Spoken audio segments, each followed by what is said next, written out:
당신이라면 달려오는 버스 앞에서 학생들을 구할 수 있었을까요? 2012년 5월 8일 저녁 8시 38분. 중국 헤이룽장성 자무스시의 한 학교 정문 앞. 평범한 29살 여교사가 마주한 선택은 단 1초였습니다. 도망칠까? 아니면 그녀가 내린 결정은 온 중국을 울렸습니다. 장리리. 중국 자무스시 제19중학교의 평범한 교사였습니다. 하지만 그녀의 삶은 결코 평범하지 않았죠. 매달 받는 월급 고작 1000위안도 안 되는 돈. 한국 돈으로 약 18만 원 정도였습니다.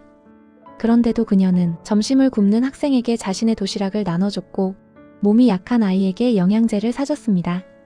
특히 한 학생이 있었습니다. 장욱. 아버지를 잃고 신장병을 앓는 어머니와 단둘이 사는 소년. 최저생계비로 겨우 버티는 집. 장리리는 2년간 매달 100위안을 장욱에게 건넸습니다.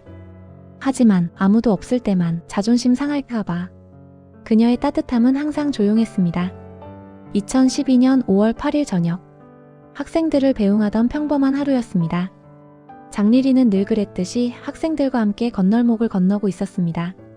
그런데 그때 쾅! 버스 3대가 연쇄 추돌하는 소리. 그리고 그중 한 대가 통제를 잃고 학생들을 향해 돌진했습니다. 학생들은 너무 놀라서 움직일 수조차 없었습니다. 버스는 점점 가까이. 1초. 단 1초의 선택. 장리리는 도망치지 않았습니다. 그녀는 아이들을 향해 달려갔습니다. 한 명을 등으로 밀어냈고 다른 한 명을 있는 힘껏 끌어당겼습니다.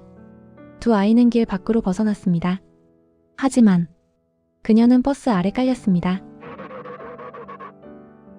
병원으로 급히 실려간 장리리. 의사들이 본 그녀의 상태는 갈비뼈, 척추, 골반, 엉덩이뼈 모두 부서져 있었습니다. 출혈이 너무 심했습니다. 감염 위험 때문에 의사들은 결국 그녀의 두 다리를 절단해야 했습니다. 5월 14일까지 6일 동안 그녀는 의식을 회복하지 못했습니다. 그런데 소식을 들은 중국 전역에서 사람들이 모여들기 시작했습니다. 수백 명이 병원 앞에 촛불을 켜고 그녀의 쾌유를 빌었습니다. 자무스시 시장은 병원에 지시했습니다. 수술비는 따지지 마라. 영웅 교사를 반드시 살려라. 중국 보건부장도 말했습니다. 무슨 수를 써서라도 장리리를 살려라. 147만 위안의 기부금이 모였습니다. 한국 돈 약 2억 6천만 원. 온 나라가 그녀를 위해 기도했습니다. 2012년 5월 15일 새벽 3시 10분. 장리리를 더 큰 병원으로 옮기는 날. 놀라운 일이 벌어졌습니다. 수백 명의 시민들이 길가에 늘어서서 박수를 보내며 그녀를 응원했습니다. 그리고 하얼빈시의 모든 택시들이 길가에 늘어섰습니다. 전조등을 환하게 켜고 구급차가 길을 잃지 않도록. 그날 하얼빈의 밤은 희망으로 빛났습니다. 그리고 같은 날 장리리가 드디어 의식을 회복했습니다. 그녀가 눈을 뜨자마자 한 첫 마디는 학생들은 어떻게 되었나요? 의사가 대답했습니다. 모두 무사합니다. 그러자 장리리는 안도의 한숨을 쉬며 말했습니다. 두 다리가 없어도 괜찮아요. 살아남아서 다행이에요. 중국 정부는 장리리를 인민영웅으로 선정했습니다. 하얼빈시는 그녀에게 명예시민 칭호를 수여했습니다. 그리고 2013년 5월 8일 사고 1년 후 장리리는 의족을 착용하고 보조기를 잡고 200m를 걸었습니다. 그녀가 구한 학생들은 모두 건강하게 자랐습니다. 그리고 그들은 매년 5월 8일이면 선생님을 찾아와 감사를 전합니다.